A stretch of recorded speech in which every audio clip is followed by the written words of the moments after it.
Thanks for coming. My name is Jim Cummins. This is Getting Started with Angular2 and Typescript. Angular2 is a web framework for building large-scale applications. It's created by Google, and Angular2 is the second iteration of that software. It is a complete rewrite, so it doesn't share code with the original Angular1 codebase. TypeScript is a language that has been created by Microsoft. Google has written Angular2 in TypeScript so that they can utilize a lot of the features in TypeScript. TypeScript's actually been around for between 4 and 5 years, but it's really starting to mature now. And Angular2, it originally wasn't written in TypeScript, and Google actually was so excited by these features, they rewrote Angular2 in TypeScript specifically so they could use a lot of these features. So again, my name is Jim, and I'm a developer at FizzDApp. I'm also the author of an open source package called Comitizen, which allows you as an open source maintainer to set up rules for people who want to commit software, to commit code to your software.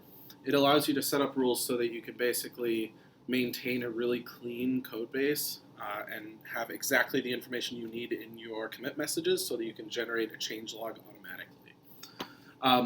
Open source has a special place in my heart because I am a college dropout, and the only reason that I would be speaking here in front of you today is if there was open source so that I could go in and look at all of the things that people had done before so that I could learn from them, so that I could interact with the community, because the community of open source is definitely much more powerful than the actual code itself.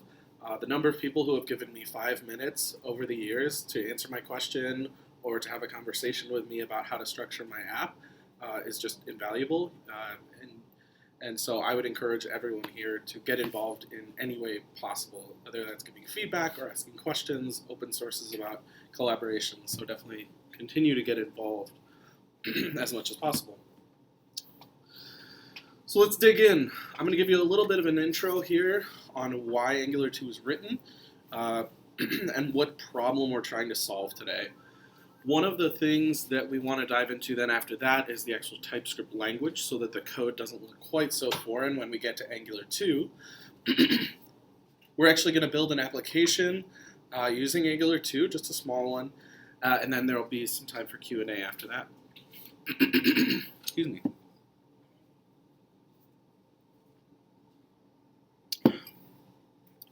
The things that we're not going to cover today are Angular 1 to 2 migrations. There's a lot of Angular 1 apps already out there. We don't actually want to go into how you would migrate those, but there are already some presentations out there that are hour-long presentations on how you might do this. There are some best practices you can follow, and I would encourage you to reach out to me if you'd like some of those resources. We're not going to talk about Angular 2 animations or Angular 2's internationalization library, because those are both currently under development, so I can't actually talk about them. Angular 2, that brings up that Angular 2 is actually still in active development. This is alpha software. You should not be using this in production today, but it is something that if you know the concepts of, you can actually start writing your applications, whether they're Angular applications or not, to use some of the features that we're going to look at today. And we're going to talk about that theory in this first introduction. So let's go back to 1996 when the web really started to kind of take off, and we were all creating documents with the web. We weren't creating applications. We were creating pretty much static content. Maybe there was a little bit of interactivity, but pretty much we were writing documents, and that was what the web was written for, and HTML was really geared towards. So in this scenario, let's look at this little kind of component that we have here, where we have a list of people, and each person has their own person tag.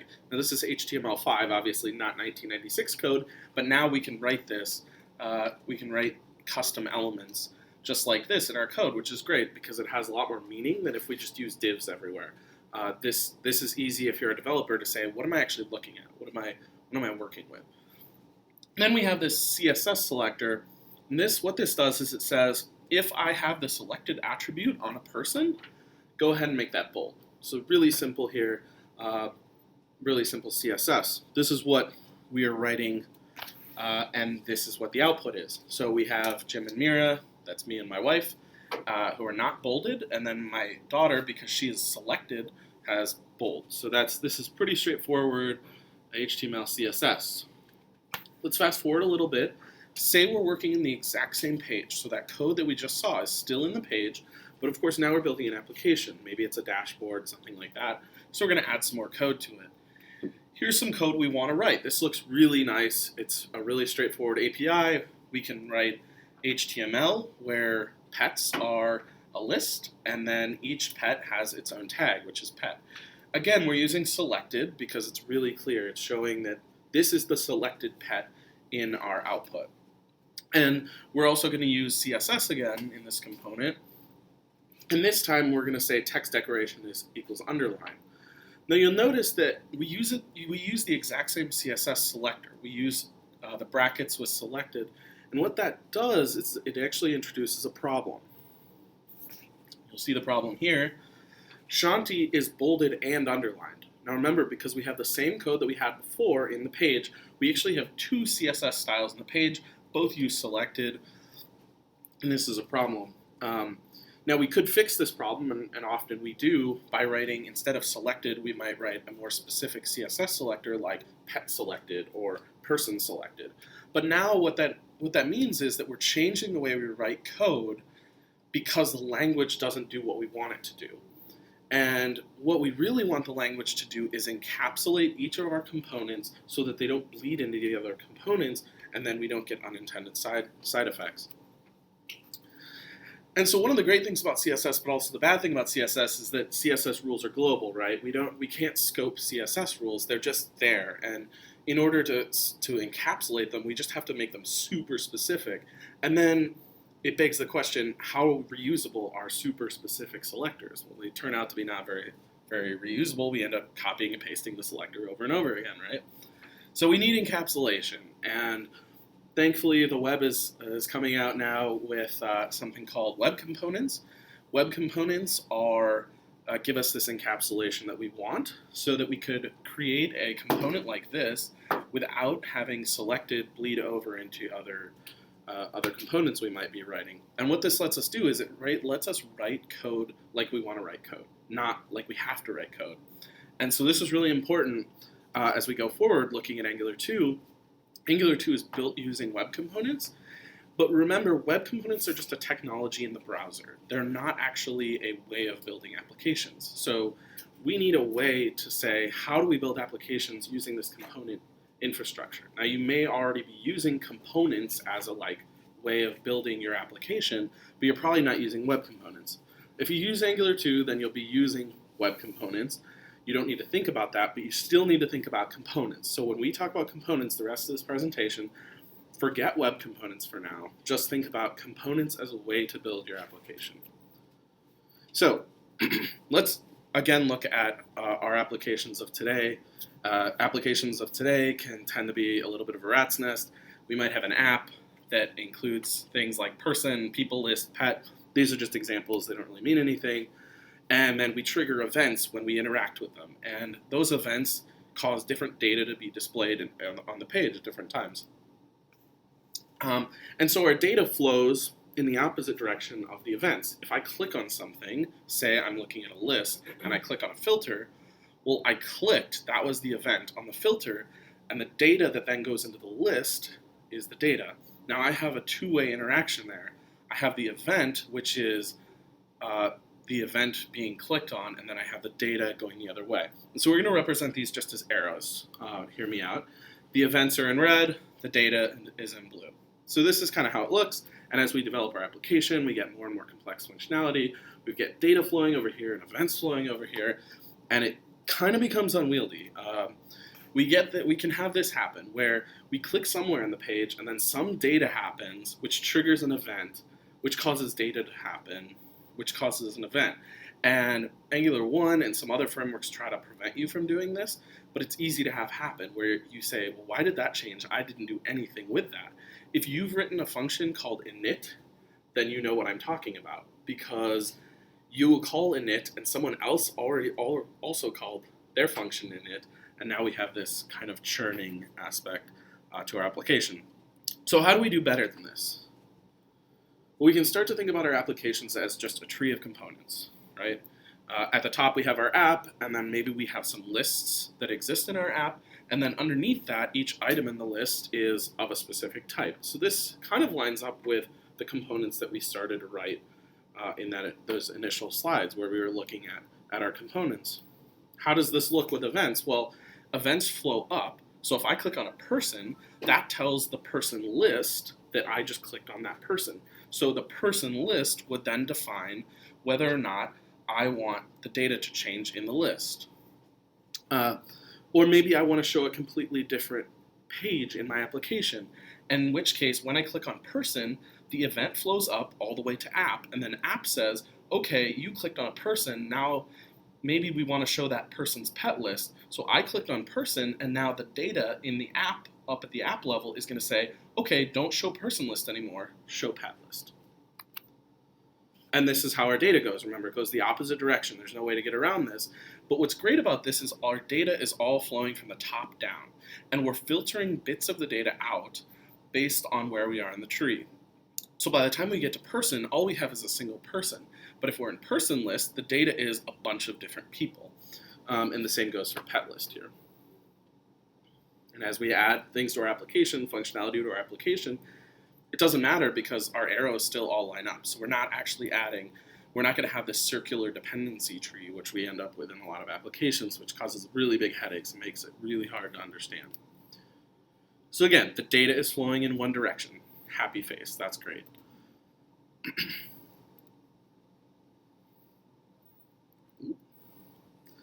All right, so we've covered a little bit of the component layout that we want to get to, but we haven't talked about JavaScript, and we haven't talked about TypeScript and what the differences are, because a lot of us know JavaScript, and we might say, well, I don't really want to learn another language, that's not really something I'm interested in, I'm so used to JavaScript, why would I change now? The great news is if you know JavaScript, you already know TypeScript, because JavaScript and TypeScript are very, very close to each other. The only difference is that TypeScript, we add types into JavaScript. Now, what do I mean by types?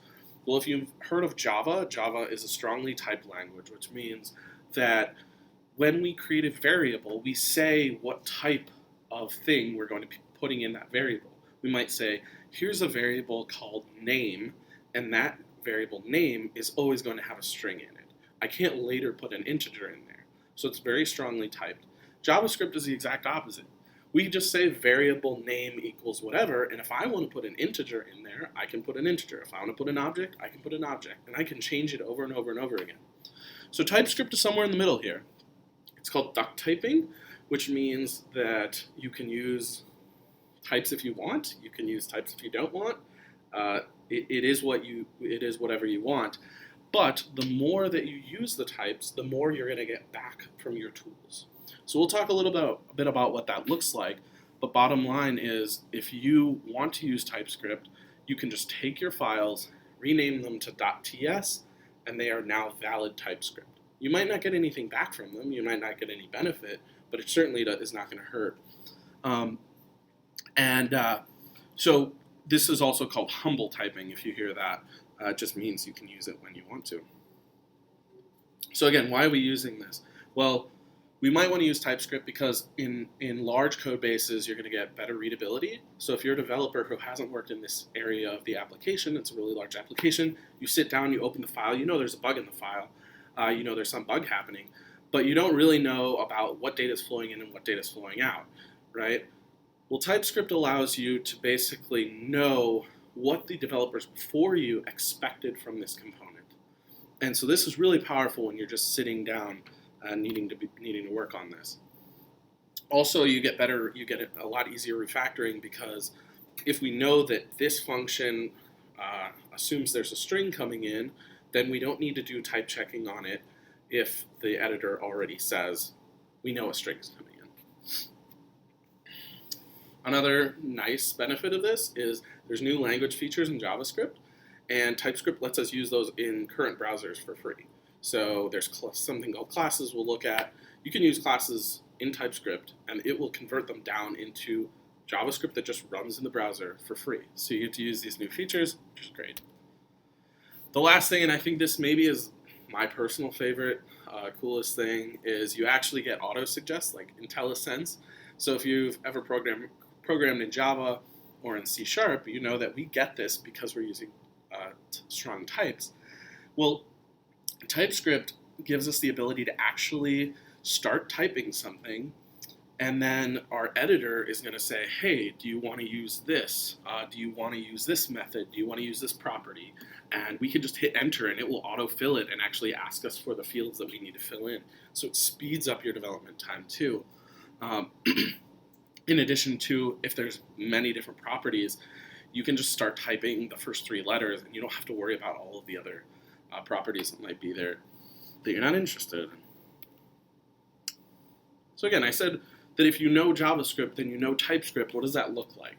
It looks like this. JavaScript is a language that is getting these new features, and if you're using JavaScript, you can essentially just start using these TypeScript features, and as you add to your source code, you're going to get more and more benefit. So what is TypeScript actually doing though? Well, TypeScript is compiling your TypeScript to JavaScript, and the benefit of this is it will show errors if you have, a missing semicolon, whatever. It's going to tell you right then. You don't need to go into the browser's console. You're going to get feedback right in your console if you have that open. And also, obviously, it helps the editors to analyze the code. So there's 2 pieces. There's a compiler, and then there's a server, a little tiny server that runs on your computer when you have your editor open that analyzes your code. And that gets us all of those IntelliSense features that we were looking at. So let's dive in. I mean, we haven't really shown what TypeScript looks like. In this case, this is a Hello World application, but I'm going to use my daughter's name because I'm a new dad. So what does this look like in JavaScript? Well, JavaScript, very simple. Again, we can see here that the variable name does not have a type, so that's what we were talking about. No type. We could change the name to, the word 5 or the integer 500 if we're dealing with a robot, and it would be perfectly acceptable. It spits out hello Annabelle. So here's what it looks like in TypeScript, and maybe you can spot the difference. Very small. All we do is we put a colon and then the type after the variable. And what this does is it lets us create the variable. We can use it just the same as we did, except this time we've identified this as it should be a string. And so if we were to try to, later in our code, change this to the number 500, our editor would say, you can't do that. Go back and try again. What this is also going to do is when we talked about the compiler piece, TypeScript compiler is going to take the above code and convert it into the exact same code we would have written if we weren't using types. So if you do view source, you're going to actually see the JavaScript that we see on the bottom there. And TypeScript has source mapping. So if you enable that for your development workflow, you can actually get it to show you in your browser the top code, even though it's interpreting the bottom code. So it's really cool. It takes you right to the line where you have a problem. I talked about classes before. Now, we said one of the benefits of TypeScript is you get to use these sweet new features that are in JavaScript in the browser right now. So this in itself, the code we're seeing on the left here, doesn't actually use any TypeScript features. It's just JavaScript, the new version of JavaScript, right? We have a class. All the class does is it greets. So if we call the greet function, it returns the name of the person. Really simple. Here it is in TypeScript. So there's a couple changes here that we've made. First of all, we've said that the name is public. And so if we were typing in our IDE and we started typing person dot, we would be able to see person.name because we've set public. If we set private, we wouldn't be able to see it. So this is something that's actually not in JavaScript. In JavaScript, everything is public. TypeScript gives us this encapsulation if we want it. Then this is the exact same example that we saw before, where we're telling it that name is of type string. Now this is a little bit different. In this example, what we're saying is the greet method should always return to us a string. If a developer came in the future and changed the return line right under this to return an object, they would get an error, and it would say, hey, all the other functions that are relying upon this expect you to return a string. You really should be returning a string. or you need to change the type. But then what that's going to do is you're going to need to go refactor those other functions. So we talked about the ability to refactor.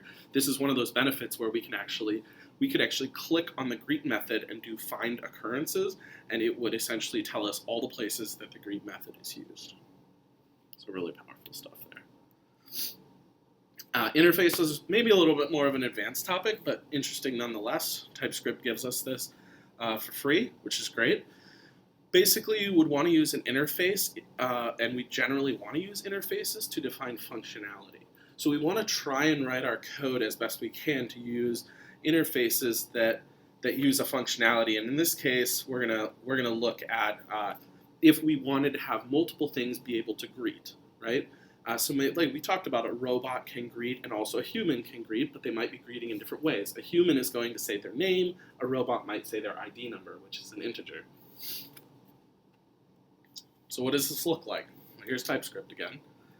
All we do is we define an interface up top, and in that interface, we're essentially defining a contract that says, if you are going to use this interface, that means that you will define the greet method somewhere in your class. And we can see down below, person has a greet method, so that's great. That means this class is properly implementing this. If for some reason a developer came and deleted the greet method because they said, well, we don't use that anymore, well then they're going to get an error saying this class is no longer valid. You said you were going to define this interface and you no longer do. So that's what this does. And in order to actually implement the greets interface, we just say implements greets. If you've used Java or PHP or C#, you already know about this functionality. But what this does is it essentially allows us to say, look, the robot is using ID. It's not using name. But we don't care, because all we care about is that the thing that's getting passed down below has a greet method on it. So if you want to be a greeter, you have to be able to greet, right? So let's talk a little bit about modules. Modules look like this. Person.ts, we've been looking at this already. Really simple stuff. All it does is greet. The thing about TypeScript that is different from JavaScript in terms of your files, if you include a file into your HTML file in JavaScript, you add a script tag, that code is going to be automatically run, and it's going to be global. So if I have two files, those files can interact without me needing to do anything. This seems like a great feature, but when you get larger and larger applications, you have more and more problems. And so TypeScript and Angular, by extension, will by default encapsulate it on a per file basis, so that if we define a class, we can't actually use that class in another file unless we explicitly import it. So this is powerful because it makes sure that we are going to know exactly what is imported into our file, so that when we go to refactor, we don't have to kind of guess where did this come from. So let's look at what this looks like. This is actually an error state right here. If we are in if we're running our application, app.ts is saying, give me a new person, and that person should be Annabelle. But our TypeScript is going to say, whoa, I don't know what you want me to do. I don't know what person is. Person is defined another class, and you haven't told me where to find that. So we're going to do this. We're going to import person from wherever the person file is. Now you'll note that I left off .ts. That's because it's assumed. You could put it on there, and it would work, but for now we're just going to assume we don't need it. And if there were multiple things that I was importing from that file, I could just comma separate them: person, people, pets, etc. Now this actually does yield another error state though, right? This doesn't fix our problem exactly, because it's saying that the person file has no export person. Actually, this is wrong. That shouldn't be there for that. But you can see, once we add the export in, now what we're saying is this should be available from the outside. And so now we have a success. And this is great. I mean, we've achieved encapsulation on a per module basis. We know exactly what our dependencies are for every file. With a little more code, but it's very clear. So how do I use TypeScript? Install Git if you don't already have it. Install Node.js. Just go to nodejs.com/download, and it's straightforward install. If you have any terminal or console windows open, close those and then reopen them after you've done this. And then you can run npm install -g TypeScript and TSD. If you're on a Mac, put sudo in front of that, and it'll ask you to type in your password. What that's going to do is it's going to install TypeScript, so that's a TypeScript compiler and any editor tools you need. TSD is a second package, so this is actually installing two packages. TSD stands for TypeScript definitions. All that is if you want to use, say, jQuery, which is written not in TypeScript but in JavaScript, you can actually use it and still get the benefits of TypeScript because the community out there has written TypeScript definitions that essentially emulate TypeScript's benefits. So they've said, you know what, in jQuery, whenever you do $ and then put a bracket, you need to then put a string. And so what this does is you can actually use non-TypeScript things in TypeScript and get the benefits because the community out there has done this. And you would just type something like tsd install jQuery, and that will install the definitions for jQuery. So we're not going to go too much into that. It's probably more an advanced topic, but you can do it. And when you're installing, you should just install both. So which editors support TypeScript? Here's a couple. Adobe Brackets, GitHub Atom, Sublime Text, any of the JetBrains editors, PHP Storm, WebStorm. They all have plugins or they have native functionality. JetBrains editors have native. Everything else requires a plugin, but really pretty good support. Microsoft actually writes the Sublime Text plugin, so it's pretty good. Atom has a great plugin too. I haven't used the Brackets one. The one that I want to call out is Microsoft Visual Studio Code, which is surprisingly good for a Microsoft product. It runs on Linux, Mac, and on Windows, and it's actually written in TypeScript. So it runs in your, like a regular program, but it's written in TypeScript. Really cool, great functionality because TypeScript is written by Microsoft, and it's written in TypeScript, so it's always going to have the most up-to-date features that you want, and pretty enjoyable developer experience. How do I use it? Well, you can use any of these different methods. There's multiple ways to use it, but essentially you can use it on the command line just by typing TypeScript, passing it some arguments. I'm not going to go into it here, but all you need to do is say, I have these TypeScript files, I want them to be JavaScript files, put them here. You run a command, it converts them. Simple. If you have an IDE or an editor, a lot of them have it built in where you can actually have it so when you save a file, it automatically outputs the TypeScript or the JavaScript. If you have a Gult or a Grunt, some projects will have a task runner that runs and does a bunch of different stuff. There's plugins for that, so if you have like a more complex setup, you can integrate it there. And if you're on the cutting edge of web technologies and you're using something like Webpack or JSPM, those are two kind of more advanced setups, but you can also use those. There's great plugin support there. Awesome. So let's talk about Angular2 and what it means. Well, I'm really going to focus on how to build an Angular2 app and what the positive things it encourages are. There's a lot of advanced technology that you can get into. There's things like pipes. There's things like services. There's all these additional things. Once we go through this, feel free to go and learn those things. But I really want to focus on how do we build a component? How do we start, right? We start with a class. All we do is we write export class person, just like we saw before. Here we haven't defined any functionality, but this is the start. Then what we're going to do is we're going to import component from Angular2's project. So here we're just saying, I need component from Angular2. And we're going to add it down here. You can see it looks like an annotation because it has that @ symbol in front of it. All that means is that it's metadata. So it's not actually functionality. It's just data that we need to know about a component for it to be a component. So in this case, we're saying the selector for this component is person. If you wanted to, you could have the class be person and the selector be people. I don't know why you'd want to do that, but possible. So you might have a selector like person, and then when you actually go to use it, all you have to do is create a new tag that says person. So the selector corresponds to what the tag is going to look like if you go to use it in another component. And we'll look at what that looks like later. Again, people list would yield the element people-list. So pretty straightforward. So the component gave us a selector so that we could use it, and the class gave us a place to put functionality, but the component doesn't have any, it doesn't look like anything yet in our page. So how do we do that? Well, we import view, because again, we import everything that we need. Everything is very clearly defined at the top of the file to say what we're actually using.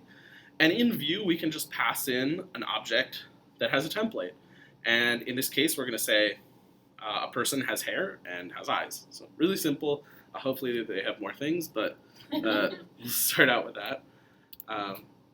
And then we want to style it a bit. So in this case, we're going to say they have 150 pixels of hair, which I don't know what that is, but it's some hair. And then their eyes are round. So border radius 50% gives you round eyes. There you go. We've got some styles. So hard to see where this is going yet, but this is our first component. We have a component here. We could go and use this elsewhere. And like we saw before, all we would need to do is use a person tag in another component. So what do we gain from doing this? Let's just review. We got explicit dependencies. We have a very clear external API. How do we use this? All I need to do is use a person tag.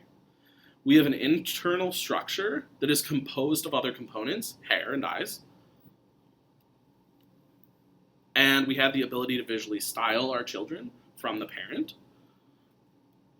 I don't know why that's messed up, but a place to define, and we also have a place to define internal functionality. So we haven't defined greet here, but that's just because the slide gets too long. We could put a greet method in here, and then somewhere in our code we could call it, and we'll see what that looks like later. But I'm going to leave it off for now. We just wanted to define our first component. But wait a minute, I lied. I said one of the benefits of components is that we get an internal structure composed of other components, and hair and eyes are being used, but I didn't import them, so they're not actually components yet. That's not actually true. All they are HTML tags. So one thing you can do in Angular2 is you can just use HTML tags. The strong tag, which makes things bold, you can use it in here. It will make things bold. So how do we actually make these into components? Well, all we need to do, or how do we use these as if they were components? All we need to do is say import some child components, specifically the hair component from this file, which is just a file that we'll create in the future that holds a very similar structure to this, and import the eyes component. Once we've imported them, we need to tell Angular about them. We're going to use this special object called directives, and we're going to pass in any of the components that we're going to actually use. What this does, again, is it makes sure that we're very explicit about what we're actually using. This is super important. But I have failed because in this example, I put square brackets in HTML. And I know there's probably a lot of people that are saying, that is not valid HTML, what are you doing? You're crazy. But actually, Angular2 uses this, and it is valid. Even though the validator might choke on it, it actually, per the spec, is valid. And what Angular is doing here is they're saying, this is how I pass data into other components. So remember back to our blue arrows, right? Our blue arrows always point down. So we are at the person level, and we're saying, here's the data that I'm passing down into my hair and eyes. So in this case, our hair is black, and our eyes are brown. So just a review, here's what our setup looked like. I've changed it a little bit here, so we have an app component, which we're not looking at, but we're starting with a person, and then we have hair and eyes. And so what we saw before with the square brackets was those blue arrows, right? So here's our square brackets, and those represent those two blue arrows. And here we're passing in a string of black and a string of brown, but we could also pass in a variable. If we had a variable that was eye color and hair color, we could put those in there without the little single quotes, and the value of those variables would be passed in. So we don't have to use static strings. We can actually start to take data, break pieces out, and pass it down into the component tree. That's how data gets passed down through these components. But how do we handle user interaction, right? We haven't talked about the red arrows at all. So what does that look like? Well, an interaction from the user in some case, or in some way, will trigger an event. And events use, again, really strange notation, but they use parentheses. So this is actually valid. What we're saying here is that when the blink event is triggered from the eyes component, I want to run the blinked method in the current class. So we'll look at what this means, but essentially what we're saying is when an eye blinks, run the blinked method and log out the eye color that was passed back from the event. Okay? And so here we're really just handling an event from any of our children. We could do the same thing for hair. If someone got a haircut, and so we had an event in the hair component called cut, when that hair gets cut, then we could have a haircut function here that gets called. And so what we're doing is we're starting to see where those red arrows are coming from. Where are the red arrows coming from? So again, events flow up. If we blink, if our eye blinks, then the blinked event gets called.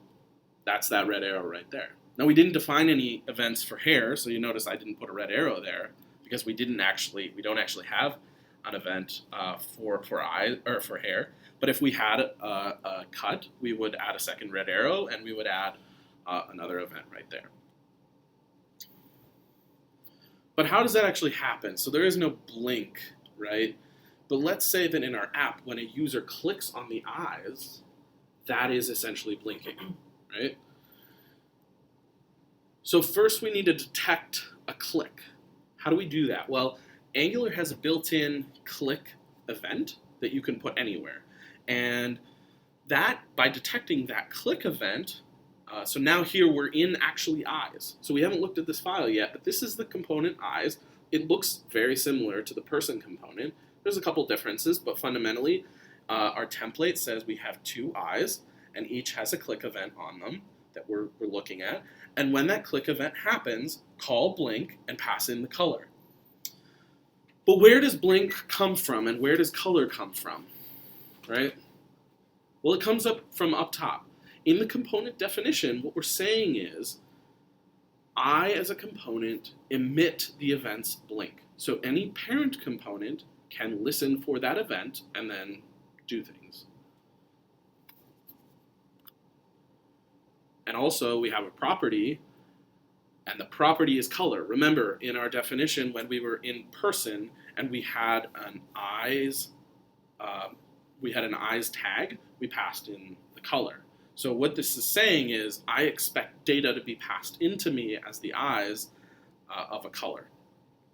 And that's where those two come from. So I can just use those below in my template to essentially call the event on my parent that's coming in. And that's all. You just created your first component, and there's nothing else that you need to know for now. Good. I have a question about eyes. Yeah. So if you go back, Yeah. the class is eyes. Yep. And it's in the folder eyes.components.ts. If you go back to where we're importing into the person parent, Mm-hmm. It's way up here. Right here. Right here. It says eyes component. Yep. Is that so the directives, that's a way that Angular understands how things are written out? It's a good question. It's actually not. Okay. It's a convention for file name. Convention, that's the word Yeah. I was looking for. Yeah, it's a convention. So in this case, we're only dealing with components. Okay. But like I said, there's also something called pipes. There's something called services. Services are the way that you get data from the server. So you might go out and hit your API, and services do that. And the reason we do this is actually because we want to structure our applications in a way where we're designing by feature, Right. not by type of file. Right. But in some cases, you may want to do something to only components. So if you put .component in the file name, then you can still find all of the components, even though you're using this structure where there's not like a components folder. Sure. So maybe like services, you might want to do something, you might be specifically for testing. It's helpful to be able to load up all your services or all your components, because then you can have your whole component tree, but you don't have a components folder. Okay. So It's not like in JavaScript where we typically see like a JS folder. Mm-hmm. It's very much more like we have a source folder, and then in source we have people and pets, Right. and then in there we don't have folders, we just have files, and each one has that component or that service. So that class name there where it says import I's component, that class name is just a convention that it uses to get that Oh, class name from. I see what you're saying. Yes, you're right. This is a bug Oh, in my code. okay. Yeah, so down here, thank you. That's awesome. This is why I love having other people watch. Yes, this should be I's component. That should be, class Right I's there. component. Right. Thank you. Okay, so Perfect. then when you bring it in, when you're importing the class. No, I thought maybe it just added on the extra component part Nope. because it knows from the file name Nope. that it's. Total bug. Okay, Yay! awesome. Yay, I'm a bug.